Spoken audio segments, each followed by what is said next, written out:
Thanks so much. It's good to see you. How many are undergrads? Are you all? How many are planning to get a degree in some aspect of development? How many are planning to go on to grad school? How many are planning to change the world? 4 of you didn't raise your hands. I'm gonna come after you, okay, so get ready. I'm out to intimidate everybody here. I don't know what you're expecting exactly. I'm grateful to Susan for inviting me to be here. And what I want to do is tell some stories. And I want to hopefully get you to envision yourself in this story or in this experience and what you might do and what life might be like. You've apparently been reading Bornstein, is that correct? About social entrepreneurship, how to change the world? Yes. How many think you could define social entrepreneurship? Thanks for the optimism. How many have read anything about microfinance, microcredit, social business? Muhammad Yunus. How many think you could define that term? Couple, okay. And we got change bringing them together. So as I see it, social entrepreneurship is a strategy, a relatively new idea to address problems that the traditional sectors of society, private sector, business, the formal economy on the one hand, public sector, governments, schools, state, local, national, public institutions set up to help society on the other hand. But what we found down through the centuries, and especially the last couple of decades, is those two major sectors don't always do the job. Stuff falls through the cracks. People get overlooked. Problems aren't solved for certain entities in society, certain groups in society. And so we have this emerging new notion of a social sector, or a citizen sector, or an informal sector, or a participatory sector. Those are all terms that are being used these days, bandied around as possible terms to define this emerging new creature, this emerging new sector that is started by average people wanting to make a difference, looking into their society and seeing, this is wrong. Why isn't the government fixing it? This is a problem. Why isn't big business fixing it? And wondering to themselves and seeing nobody's going to do it. The church isn't doing it, whatever church you may be from. It's not enough to have a symphony or an arts council. There are other institutions that need to be created to address emerging problems. And so this notion of social enterprise, social innovation, social entrepreneurship is coming along. And some social enterprises are for-profits. They're focused on doing good, but in the process, they need to make a little money because they want to be sustainable long-term. So they charge a little for their services or whatever. But their job isn't to maximize profits, as is often the stated goal of the private sector. The goal is to make enough to keep going and reduce human suffering. Does that make sense? Is that okay as a startup? So let me begin. I want you to envision yourselves as if we were sitting in this class in 2005, and It's December 26th, and suddenly you turn on your computer, you look on your iPhone, whatever, and you find out there's been a huge earthquake in the Indian Ocean. And phenomenally sized waves, tsunami waves, are heading into a number of countries. The Asian tsunami hit 11 countries. It killed over 350,000 people. And let's say a few days after that, it's the next semester, winter 2006, we're starting our class. And our class is on social entrepreneurship. And we get together as a class, at first class, and here's what happens. So let's just pretend you're part of that. I say to these students, these are MBAs, MPAs, accounting students, entrepreneurship students, sociology, anthro, public health, etc. I say, are we relevant to this huge crisis that just occurred in the last few days? Does BYU have anything to offer when a dramatic set of waves destroy the borders along that ocean? Huge waves making their way clear to Africa. Waves going inland a mile in Thailand. Waves going 3 miles in Indonesia, and sucking out children, parents, cars, pulling everything out of the houses. We could say, well, that's too bad, you know. Let's talk about our readings for today. We've been in a class like that. Well, sorry about the problems out there. We've got to focus on the material. In that case, we decided, we just started dreaming together. What might we do? How could a business school like the Marriott School address a crisis like that? Are we relevant to people's deaths? Massive numbers of deaths? Communities destroyed? Is there anything we could do? And let's envision possibilities. And so we began to dream and explore and imagine what, as a bunch of students here at this institution or at any other place, what might we do?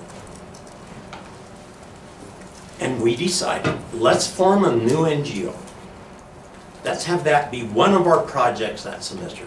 Some students were taking that class for other reasons. They wanted to start microfinance in Central America, or somebody else wanted to design a social business for Africa.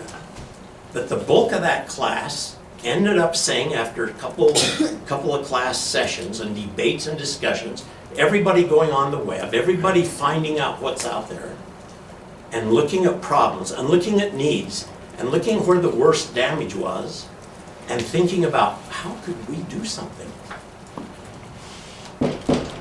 You as an individual, what might you do? And so we began to design this thing, and the class formed teams. So it was about your size. So we'd have a team of 5 people focused on where should we go.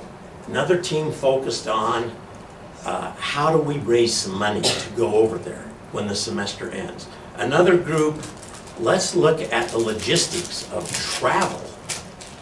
And another group, fundraising. And another group, culture. And within 2 weeks, we had decided that of those 11 countries, one of the hardest hit, yet one we felt we could kind of wrap our arms around some of the problem and not be overrun by it.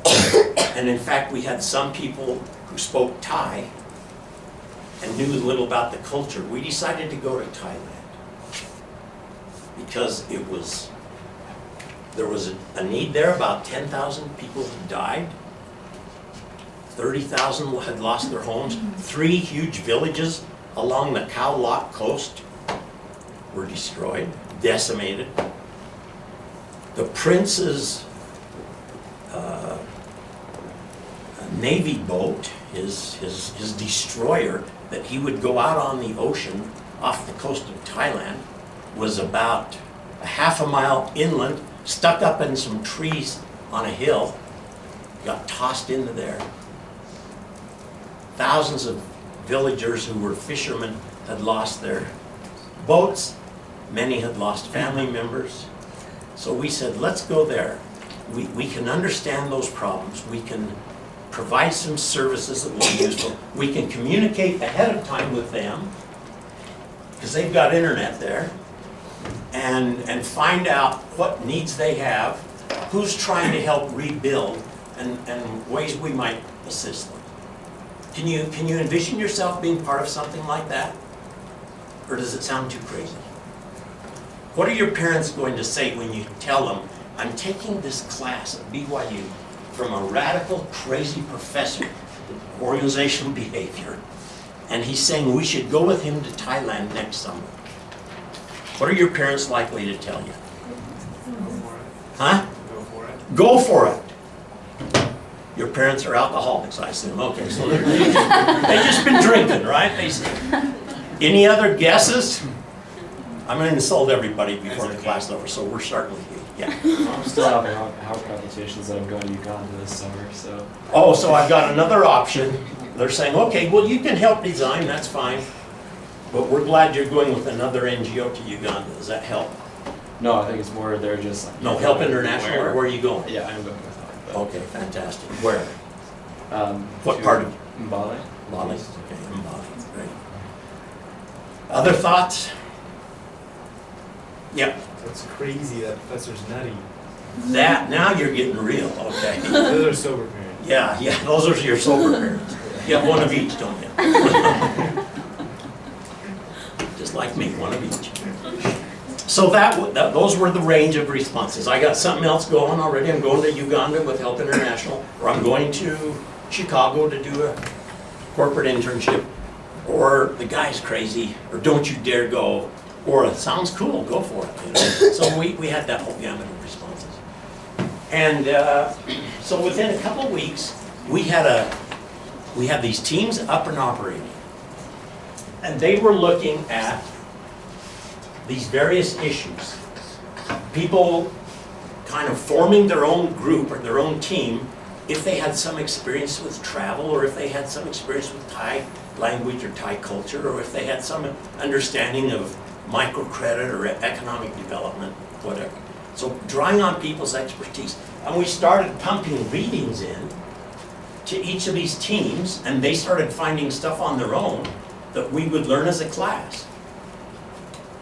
And we began to say and began to dream about making a little bit of difference in one little section of the world where there were huge needs and not a lot of help.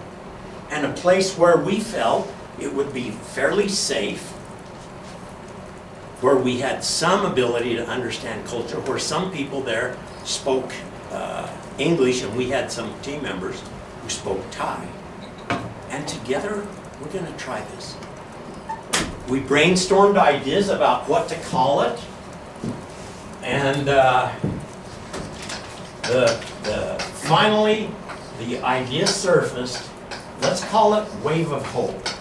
They've had these huge waves of the tsunami destroying their livelihoods, destroying their way of life, their homes, their villages, their family members. So as opposed to a wave of destruction, let's offer a wave of hope. And let's not overpromise. Let's not say we can do everything, but let's say we can do something.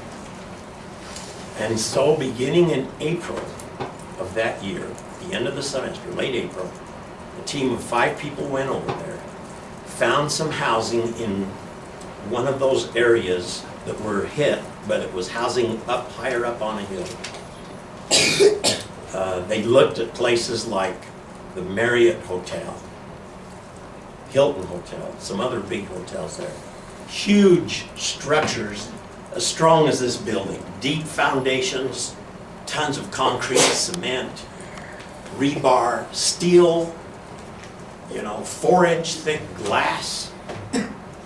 And they saw the results of those tsunamis, multiple waves hitting them, and they were just destroyed. They were just shredded. Twisted metal, the huge structures on the ground. It was powerful, it was scary. So that little incident helped me realize the power of you as an individual changing the world, drawing on ideals and values of social entrepreneurship and microfinance and economic development, income generating projects, and doing lots of stuff. And so we spent that summer there. And people went for 6 weeks, 8 weeks, 10 weeks, 2 months, whatever. Everybody paid their own way. We found some folks in this community that would help fund some of these students to go. A lot of people raised their own money. We got some businesses to support us. And we were able to generate a couple $100,000. We had relief societies and women's organizations when they heard we were going from all over, California, Idaho, Colorado, etc. Call us and say, we want to ship some clothing. We want to ship baby clothes we've been making in our women's association. We want to help you with goods you could take. It won't cost you anything extra to take it because you can check it as luggage and get it through customs there easily. And so we took a lot of donated stuff to the refugee camps where there were thousands and thousands of homeless people under a tarp at the first. And we began to clean up that area. We could smell rotting bodies when we started there in April. We would clean off a section of the beach, some of our teams, in the morning. We'd work in the morning, and in the afternoon, the government would send down some big dump trucks along the highway about 100 yards from the beach. And these drivers would pull up and park their trucks and ask us then to come and get the trucks and drive them down on the beach and throw all this furniture from the homes, from the hotels, the benches, the chairs, the TVs, everything that had been washed up, the clothing, the dog bodies, all this stuff that we'd put in big piles. We would have to drive the truck down onto the beach ourselves because the fear was that there were evil spirits on the beach. Evil spirits that brought the destruction, and the drivers would not go down there. So we would drive down, haul all the stuff up into the trucks, drive them back to the road, then they take them to the government dumps, 20, 30, 40 miles away. I remember going to the temple there, the Buddhist temple, and there they had cremated thousands of bodies. And there were many bodies still in huge cargo containers from semi-trucks, refrigerated containers. Hundreds of them parked along the edges of the big square where the temple was, the Buddhist temple. And inside there were bodies. And they had black marker identifying whatever feature they had. Man, woman, child, Chinese, Thai, American or German tourist, or whatever they could figure out, if there were some ID. And those bodies were still waiting there all those months later to be claimed, to be burned, to be sent to heaven, their ashes sent to heaven. At the end of that summer, we came back saying, now we kind of know a little about how this concept of social entrepreneurship can actually change the world. It can reduce suffering. It can turn around people who are depressed and discouraged, horrified, shocked at what happened. How could that happen? How could God let that happen? Why didn't our government warn us? Why didn't the UN solve our problems? Why didn't whatever? And we helped build a bunch of new little houses. We had BYU co-eds there with shovels and picks, digging trenches so that we could lay pipe to these new little houses so they'd have running water for the first time. We set up a shop to do furniture making. My wife, among others, had some skills in that area. I have no skills in that. She'd taken a course in the community here about how to make wood furniture. So she was one of the managers of the shop. We took over high-tech equipment, power tools, etc., and started this little shop. And we had the brainstorm to give it an interesting name. The goal was to help the villagers learn to make furniture for themselves, learn to use these tools, and in the process, have stuff they can put in the new little houses we're building. A little couch, a little bed, a kitchen table and some stools, a bookcase, etc. So we were brainstorming what to call that wood shop. And one of our brilliant BYU people said, let's call it IKEA. That's the creativity of social entrepreneurs. And then somebody said, oh no, we could be sued for that. I said, no, we want to be sued. Let's use this name. Put it on our website. Hoping that on the one hand, well, what does it do? It suggests Thailand, Thai culture. It suggests IKEA, furniture. And my thing was, it's either going to be very creative and we're going to get a lot of donations from that, or IKEA is going to see it and sue us for copyright infringement or trademark infringement or something like that. And if they sue us, then we'll have the BBC and CNN come and do stories on how we're oppressed, and we'll get lots more donations.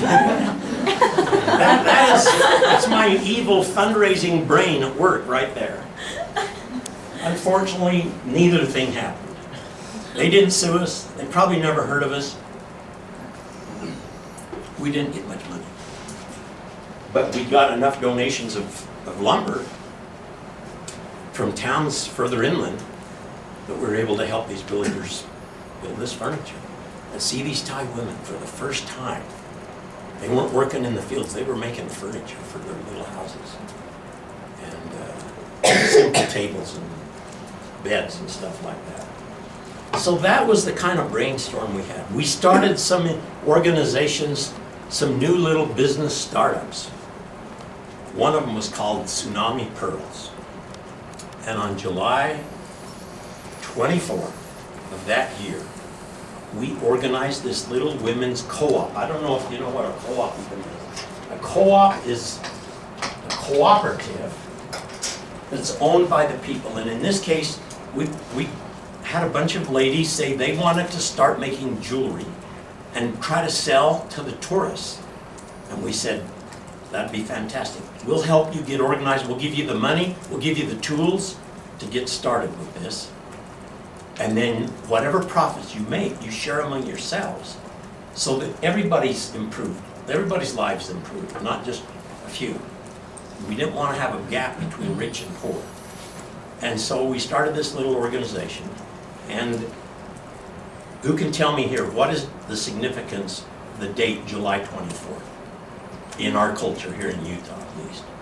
Pioneer Day. Huh? Pioneer Day. Pioneer Day. And so we told them, back home in our country, in our state, today, people are celebrating the pioneers who were destroyed, were harassed, were persecuted, were killed, were driven from their country by a wave of hate, a wave of destruction, not a wave of water like you. And they fled the United States and moved up into the Rocky Mountains and established what they called their little utopia. And they based their organizations and their economy on cooperatives. They called it the United Order. And their goal was to help everybody improve their lives. They owned shares equally in the businesses they started. They shared the profits when they had a good year. They shared the pain when they had a bad year. Instead of laying 20 people off out of our 50-person co-op organization, everybody would take a pay cut, so everybody would keep their jobs. Everybody would have food for their family. And when they had success, they celebrated together. And we said, we want you to kind of think about that. They were driven to a desert area, no agriculture, no water except way up in the mountains, no schools, etc. And today that place is called Utah. They have plenty of water because they invented an irrigation strategy.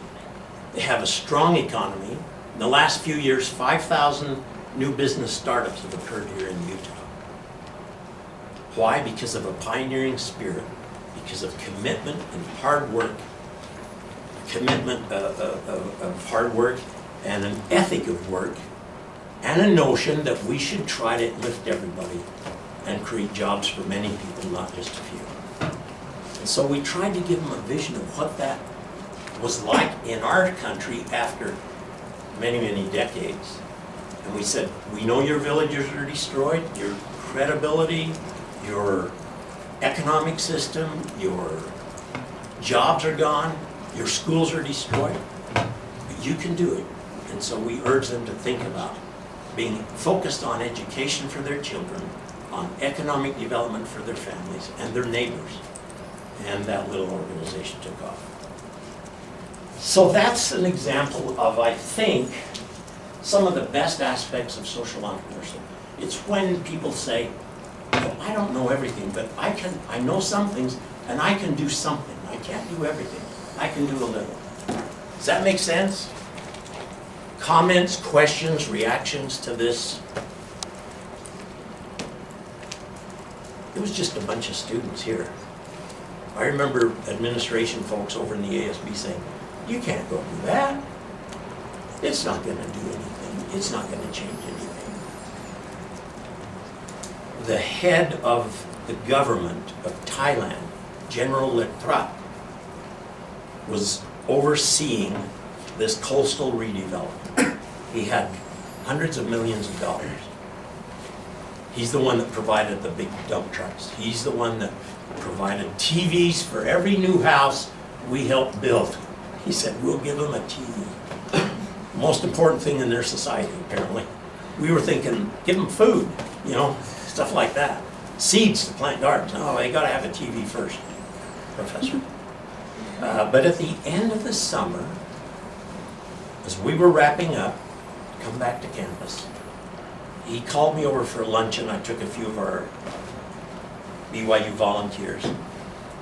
And you know, it was kind of interesting. There were other groups there from Germany, from Denmark, from Africa. There was a bunch of people from a church in that same area. So we were all working in that area of Kawa.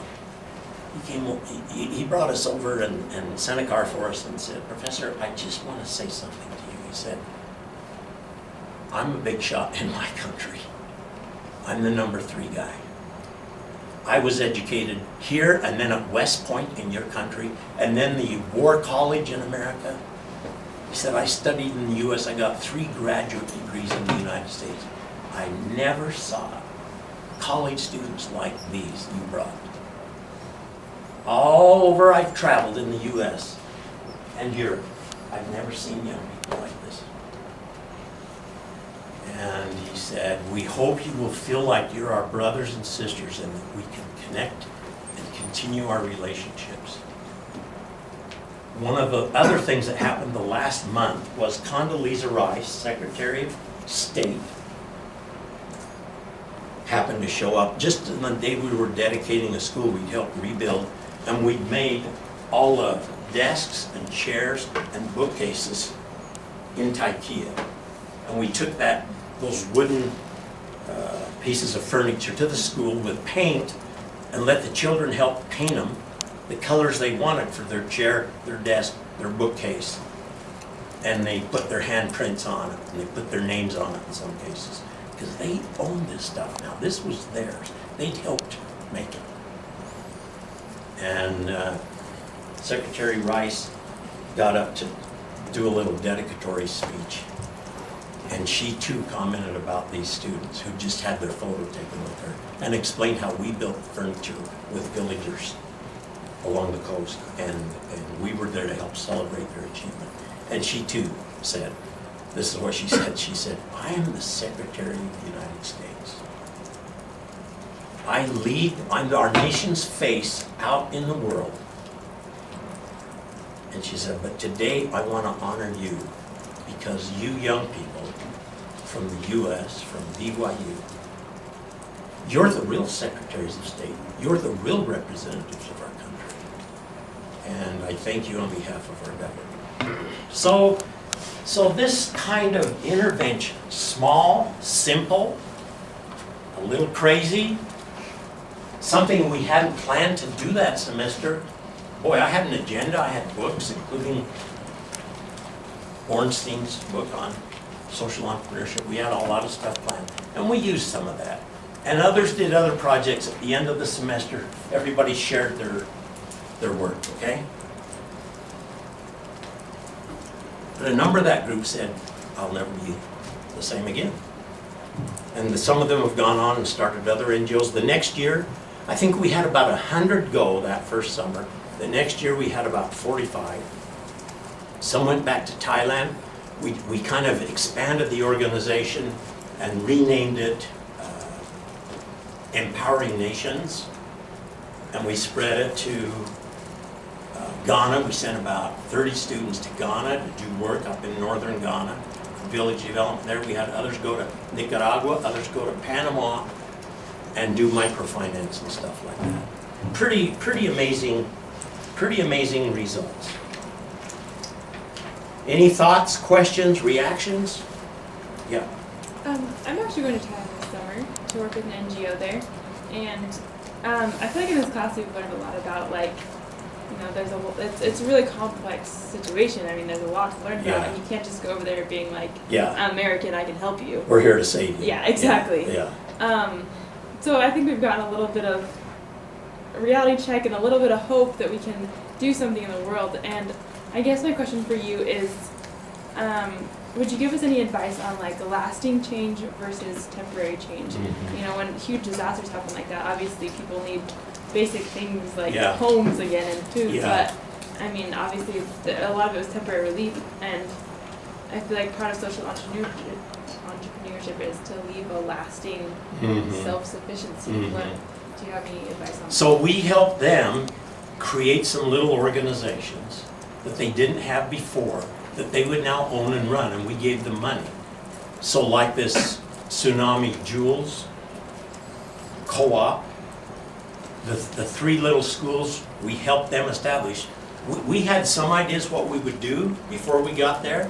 Part of that because we've done stuff like this in Guatemala, in Honduras, in Tanzania, etc., with other projects, other crises. But we also wanted to work with them, and so when we got there, some of the first things we did included sitting down with their leaders in the villages or the government officials in those villages, depending on how they were structured or organized, indigenous leaders or government representatives, and together assess the damage and then identify how we can help them. And we explained, we're not going to be there long term. We want to do some good, we want to teach some strategies that you can manage for your own futures, but you've got to own it. And it's got to be indigenous to your needs and your capabilities. And we promised we'd come back as needed. But we said, we're really here in a kind of support role for a lot of what you need. Cleaning the beaches, shoveling the mud out of whatever schools or health clinics were still standing, and then cleaning them, repainting them, and reopening them. So they helped identify their priorities, and then we figured which of those things could we help with the most. If we had business people, we helped set up other co-ops besides this. If we had teachers, we had people who could teach English, ESL. We did that in some existing schools. We found there were a bunch of Burmese schools out in the jungle of refugees that had fled Burma, and they're, trying to make do, hiding in the woods, so to speak, out in the interior part of the jungle. And we took school supplies as we found out about them, and we went out and met with their teachers and talked about their challenges and problems and gave them short-term stuff, in this case, reams of paper and pencils and stuff like that. We took some computers, helped set up a computer lab, internet cafe, one in each of those 3 villages, so they would have the capacity to connect and learn how to do high-tech stuff and learn how to communicate with the outside world and stuff like that. And others taught English, and others went to orphanages and just played with the children. So there was a whole gamut of services being provided there. But that was, and always is, I think, are we there for the short term or long term? And what's the difference?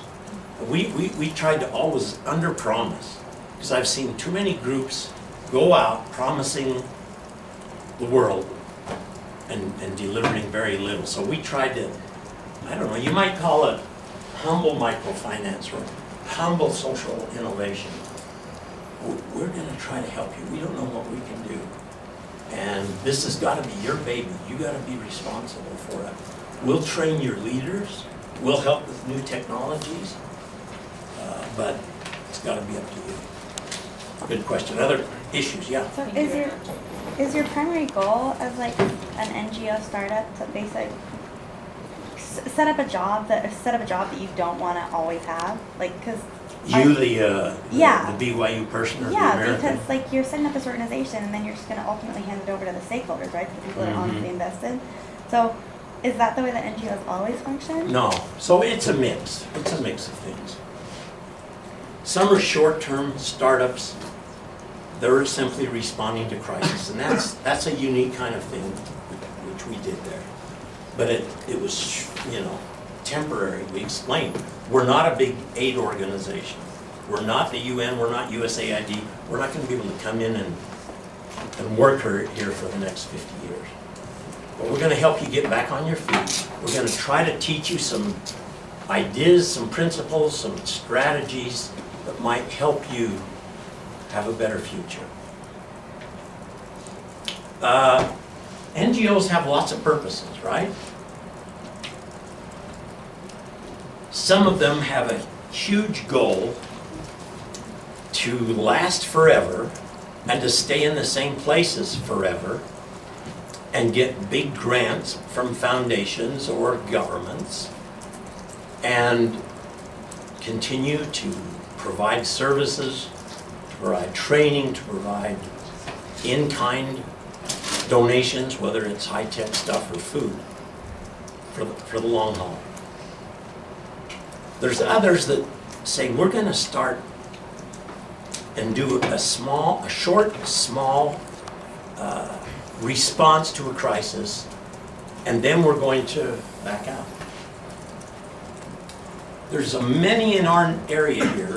The Utah setting of this kind of pioneering spirit of entrepreneurship, a belief in the minds and hearts of a lot of people around here that we can make a difference in the world. It's fairly unique. So we've got a lot of for-profit entrepreneurial startups that we've been building and seen growing for a long time. Now we're starting to see the same thing with social enterprises. And most of them are saying things like, we want to be based here. We want to focus where there's needs around the world that we have some capability of impacting. And so let me just share a couple of other examples. One is Wolasabugu Utah Alliance. That's a community in West Africa, a region, arrondissement, we might call it a county, of about 25 villages, about 40,000 people now. And it was started by a bunch of Salt Lakers in the mid-'80s. Were you guys even alive in the mid-'80s? There used to be a decade called the '80s.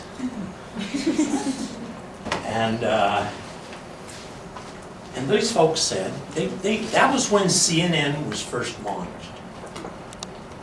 And they were able to see, for the first time, live colored television showing pictures of starving women and dying babies in Ethiopia due to civil war, due to drought, a variety of crises. And it shocked much of our country. Before that, you'd see a clip on the news or something, or some announcer on television would say this is a problem, but it was not very well understood. Now, it's coming into our living room every night. And these folks, a number of my friends, said, we need to do something. We can't just watch that. We're shocked by it. It's too real. It's no longer far away. It's no longer something that we can't understand. So let's do something. And they banded together and started this little organization.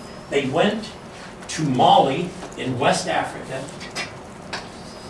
They found it was the third poorest country on the planet. They said, let's go there.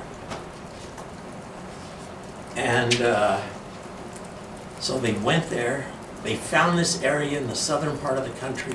There were no NGOs there. They all said, all the people in the capital, the aid organization said, that region's too poor.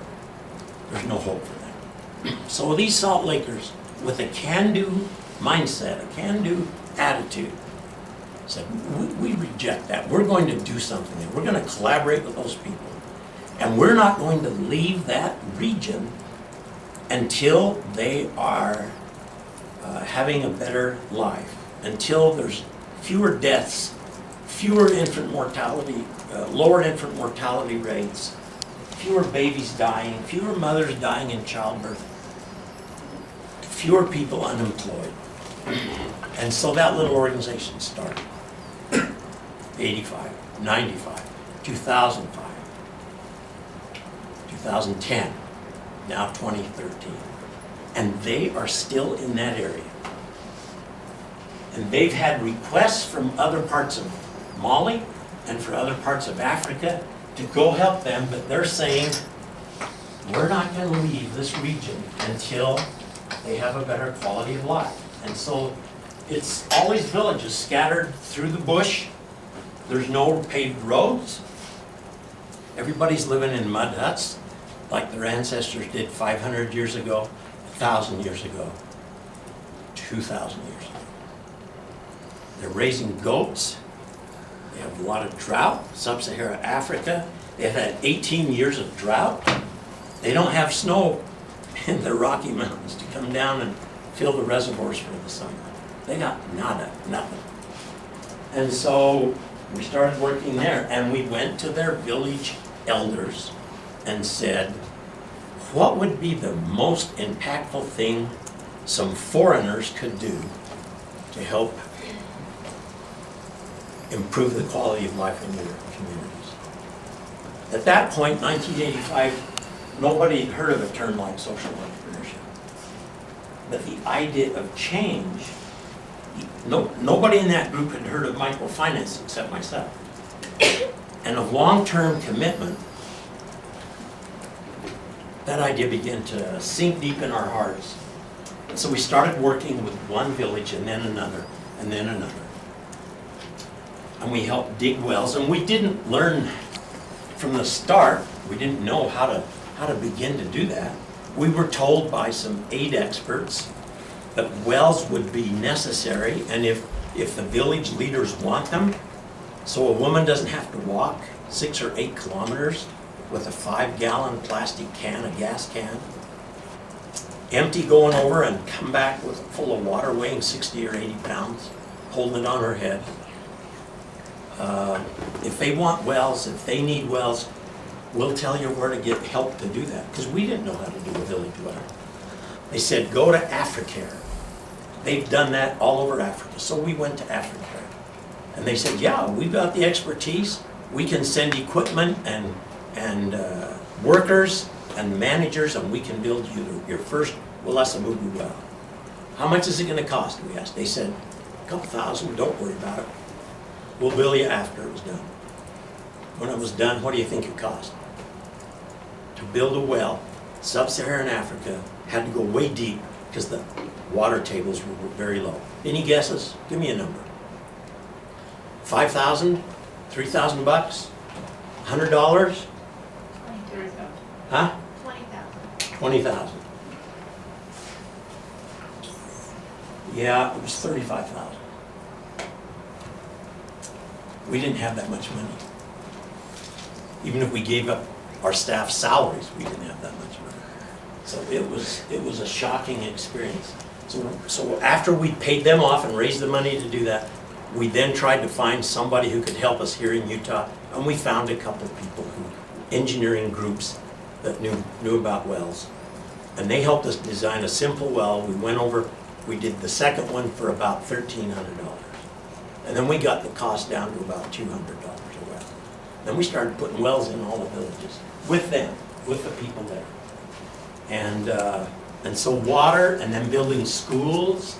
A lot of folks from Utah gave money, including the church, including a number of NGOs around here, gave money to help us do all that stuff. And in about, I don't know, some point about 95, I guess, I proposed that we start doing something to help them become economically self-reliant. Let's start some microenterprise. Told the board, they said, what's that? I explained what that was. They said, well, you think that's gonna work there? We know entrepreneurship works around here, and it works in Kenya and works in South Africa, where there's formal economies and a lot of money. This is a poor country. I said, yeah, I don't know. So we went over and talked to government officials there. They said, yeah, you don't want to do microfinance, micro-franchising. It doesn't exist in our country. Our people are too poor.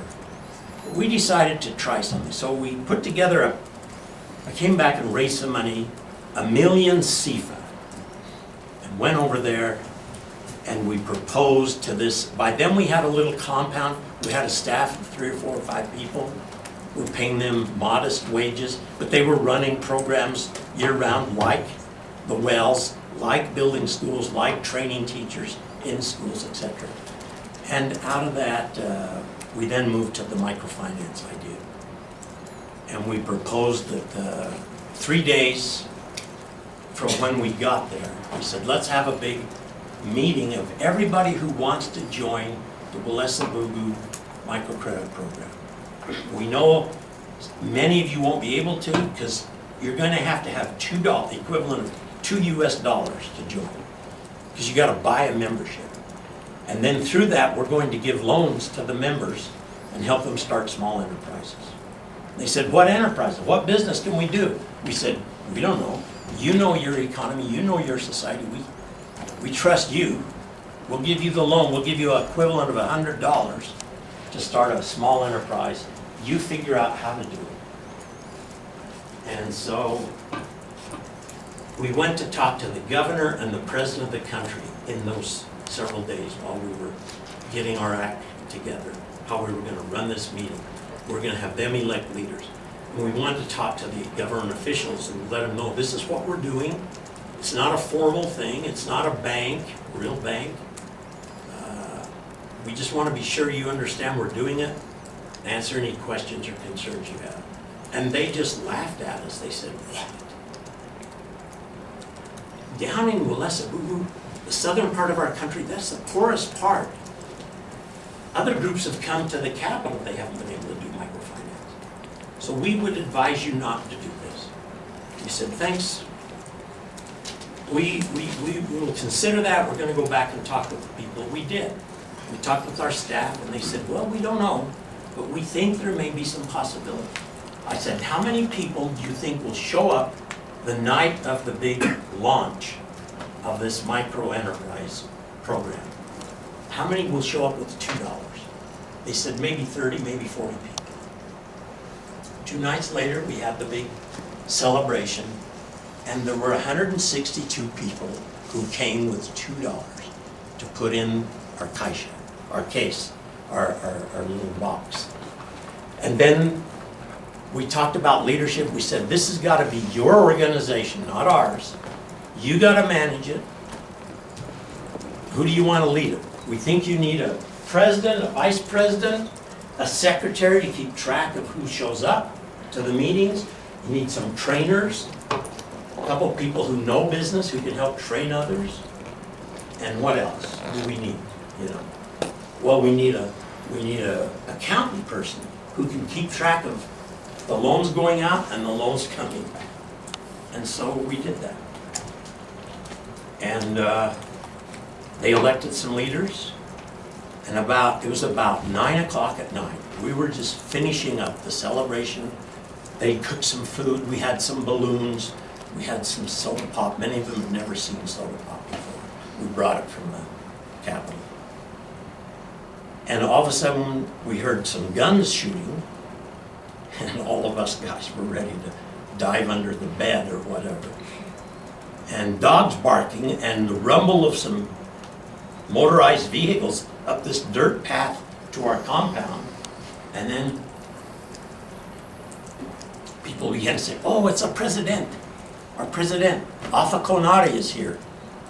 And here he came with his troops, and his homeboys, with AK-47s, walking right into the compound, saying, congratulations, Professor, you have a crowd. Now I, as president of Mali, want to join your village bank. Here's my $100. I said, man, we got things going, this is good. And so that took off. And today, there are 7 microfinance institutions in this arrondissement, this area of all these villages. Most of them still in mud huts, but with better thatch on their roofs, with schools in almost every village now. We build about 22 schools. Cement pad, adobe bricks that villagers make, and steel doors and stuff we could buy as we had donors and school teachers from Utah and their classes help fund the purchase of that stuff in the capital and take it out to this area. So that's a case, I suppose, we'd say, of long-term social entrepreneurship. One village at a time, one community at a time, one family at a time, one person at a time in some cases. The infant mortality rate has gone down. The health of women has gone up. The amount of literacy is more than doubled over these years. And there's a lot of people that have jobs. And the notion of being an entrepreneur and taking care of themselves has become quite successful. Sustain Hades, the last big project we launched out of BYU here after the earthquake 3 years ago. But in every one of those cases, we try to help the volunteers for that summer learn the sort of range of possibilities. Here's the smorgasbord. There's all these different kinds of social innovations that you could consider. We try to train them in a few skills before they go. And then we ask them to get there and see what's needed and take a look and ask a lot of questions and figure out what more could we be doing that wasn't necessarily done before, and link up with resources, with skill sets, with leaders, with other NGOs, with other donors who maybe help us do that. And so it's sort of a incremental process. Let's try this. If they and we, the villagers and we agree, or the government and we, or the religious leaders in that town, agree this is a hot priority or a high priority, a hot item. Let's try some stuff. Let's learn what we can, and then let's start to do stuff. Let's take some steps. And we take 3 steps forward, and then we find this is not working. Let's go back, let's throw it out, and let's start something different. And create a kind of what I call a climate of experimentation. You're not locked into this. You don't have a ton of money that you've invested in this great, big, powerful solution. Rather, you experiment. You don't put a lot of time and effort into it. You don't put a lot of money into it. You don't keep pushing no matter what, because this is your answer to the world's problems. So try stuff, and then tweak it, and fix it, and And as my friends in the Basque Country of northern Spain say, they've been developing these cooperatives now since the 50s, 1950s. They have 200,000 employees in this organization called Mondragon. It's about 200 firms, 100% owned by their workers. They've had no layoffs since the 1950s. They've had no downturns that have destroyed them. You have lifetime employment, and they're the most profitable and also the highest, they generate the highest productivity of any companies in Europe. And their saying is, we build the road as we travel. We don't wait to design everything and then start. We go one step at a time. We try, we experiment, we read, we study, we debate, we fight, we invest blood, sweat, and tears. So, do you feel like that those kind of interventions can be done within a month? Sorry, do you feel like a month is a long enough time span for you to develop an intervention that would be sustainable? Not really. It's too short. Something can start though. So if you find others that will help continue it, you start it, you try it, and then they take it over. And maybe you continue to advise them. Maybe you send some folks back. When we started HELP, it was in Honduras. After the it was the November, December 98, Hurricane Mitch destroyed the country of Honduras, set it back 50 years according to the UN. So we sent down about 46 students that next summer, and we created a bunch of micro-enterprise groups. That was our main focus. Let's bring villagers together. They've lost their jobs, they've lost their homes in many cases, they've lost family members. 20,000 dead, 20,000 missing, and 1 million homeless. And let's focus primarily on microfinance. And let's start some micro enterprises with these people and help them get back on their feet. And, so we started that in May, June, July. By the end of August, we had about 800 women who now ran little micro enterprises. They were successful, most of them, a few failed. A bunch of our students came back and said, Werner, we just got started, now we're coming back to school. We don't want to come back to school. So they got home, they saw their mom, they thanked their dad for the money to help them do it. And then they said, we want to go back. And so they went back down in September. They dropped out of BYU. Made the administration crazy. Why would they go back to that country that's devastated when they could be sitting here in Helaman Halls, the most wonderful place on earth, eating Cannon Center food, the most delicious food that's out there? And why would they go back instead? They said, well, because our work's not done. In fact, we partnered with a big microfinance institution down there called Finca.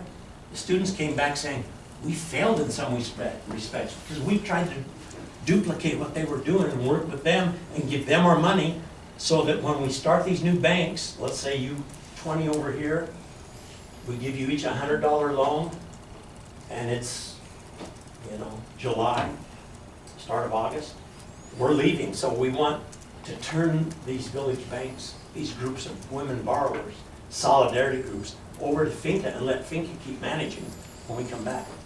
They said those people they're needy, but they're not the poorest.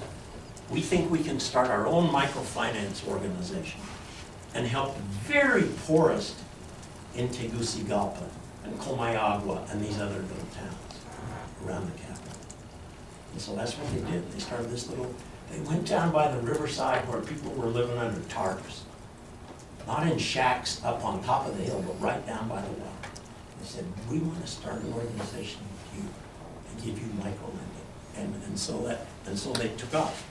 And what was weird was Finca said, we don't go to the very poorest because they won't pay us back. They're too illiterate, they're not going to succeed. We had 100% payback with this organization. Could you just Susan? sort of go through and explain microfinance and solidarity groups and how it works? Sure. And how it evolves from a village bank to Yeah. a banking? So have you read anything about microfinance or not in this class? Okay.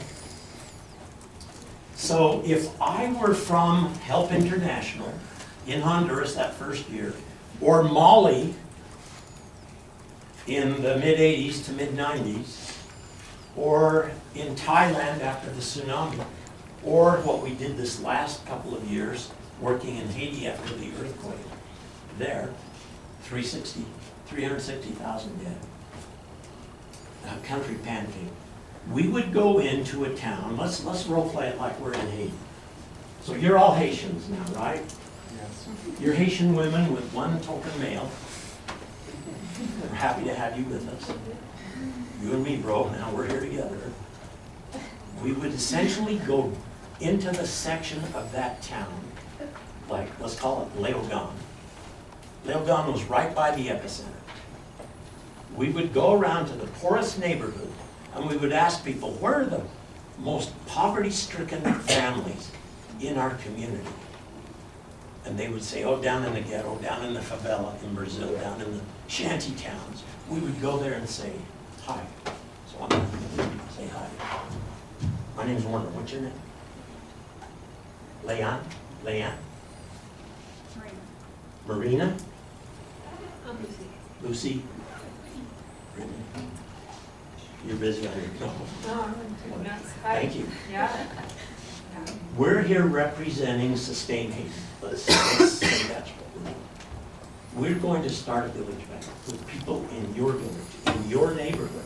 Because we've been told you're the poorest people around. Is that right, ladies? Yeah, Warner, we're broke, man. We start crying. I start crying. And so we confirm that they are among the poorest, okay? And then we say, all right, this Saturday in the town square, where there's little benches in the park, pretty rundown place, but we're going to be there at 3 o'clock to start a village bank, a caisse villageoise, what they say in French, for people among yourselves that would like to start getting yourselves out of poverty. And we're going to give you loans. Not the first day, but if you want to learn how to do this and qualify for a loan, you need to come next Saturday, 3 o'clock. Saturday, so we knock on or talk to 60 or 70, 80 people. Now Saturday, we're in the park. There's 20 of you. We say, thanks, you're the ones that we wanted. The ones who will show up. What does Woody Allen say? 90% of success in life is just showing up.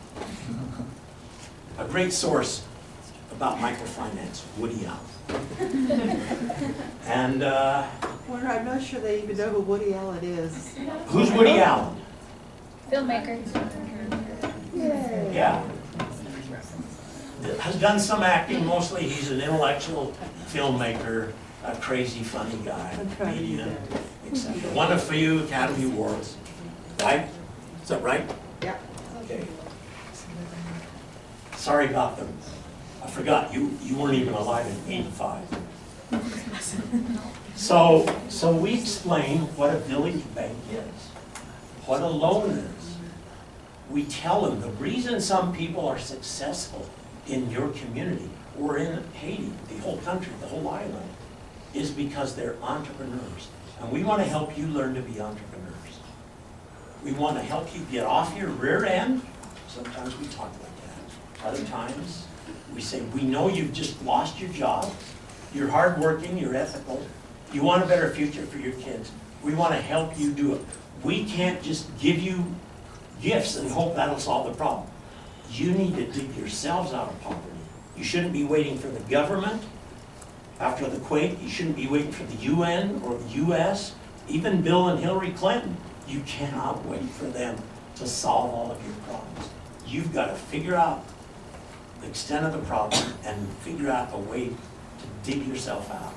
And we can assure you, if you work hard and are ethical and are committed, you're going to get your children out of poverty. You're going to be able to go to school. And so you give them some hope and some encouragement.